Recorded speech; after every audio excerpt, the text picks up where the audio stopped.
Edwin Sifuna's Linda Mwananchi has been finished completely after a statement was issued yesterday. Welcome to Kenya Lens Media, where we give you news updates as they break, and kindly consider subscribing.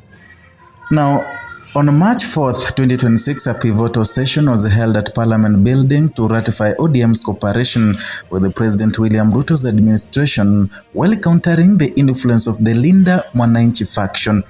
Governor Gladys Wanga has urged party members to avoid aligning with the leaders like Edwin Sifuna and MP Babu Wino, accusing them of attempting to push the party back to opposition. The standoff highlights a deep internal divide with competing visions for the party's role in Kenya's 2027 political landscape. The session at Parliament Building on 4th March marked a critical juncture for ODM. Governor Wanga and his allies convened the meeting to consolidate support for closer cooperation with the Ruto administration, and the objective is to position ODM as a central player in the government policy, particularly the 10-point reform agenda, rather than a radical outsider. Wanga publicly called on the party rank and file to reject leaders he described as defiant, specifically naming Senator Edwin Sifuna and MP Babu Wino. He claimed their continued rallies and public criticism of the leadership were designed to undermine party unity and relegate ODM to the political margins. This strategic pivot signals the pro-government wing intent to control the party narrative and also ensure that ODM remains aligned with the ruling coalition. Meanwhile, Sifuna-led faction representing the Linda Mwananchi movement has challenged this decision. They allege a coordinated scheme involving both Ruto and Wanga to dismantle grassroots mobilization efforts. According to the faction, state machinery has been used to interfere with the activities, and recent disruptions in Nairobi and Kakamega in the rallies have intensified these claims. Police interventions at these events were interpreted by Sifuna's supporters as efforts to suppress economic justice messaging promoted by the Linda Mwananchi faction. This has fueled a perception among the young Turks that the party leadership is acting less as custodians of the ODM's principles and more as agents facilitating alignment within UDA. By labeling their allies as destabilizing, the Wanga wing seeks to marginalize the faction ahead of the Nation Delegates Conference scheduled for March 27th. This division has created a dual reality within the party, and on one side in the Wanga-led leadership emphasizing discipline, unity and alignment with the government reforms. On the other side is the Sifuna wing, drawing large crowds emphasizing the party's original reformist ethos and also asserting itself as an authentic voice of the people. The stakes could not be higher. The ODM's internal split is unfolding at a time when Kenya's 2027 political landscape is taking shape, and regional and ideological blocs are emerging across the country, and the outcome of this internal struggle will determine whether ODM remains a unified national force or fractures into competing factions. Upcoming meetings are expected to be decisive, and the planned broad-based session at the Kenyatta International Convention Center will serve as the final arena for the Wanga faction to consolidate authority. Following this, the official 21-day notice for the National Delegates Conference will be issued, marking the next phase of the internal contest.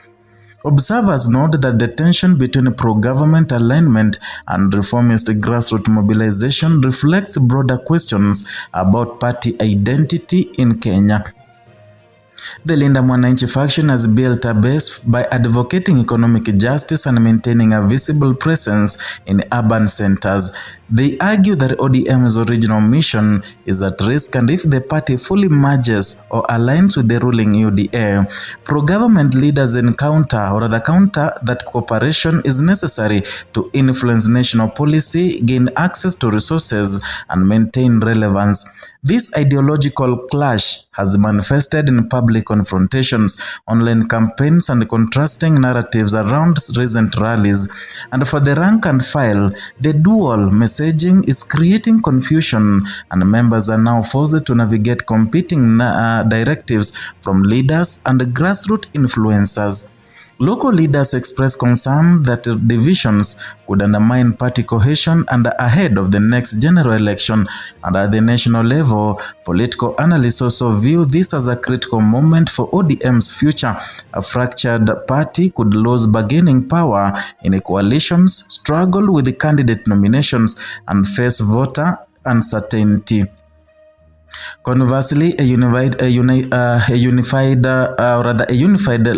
party aligned either with the government or maintaining independent reformist principles could strengthen its national profile.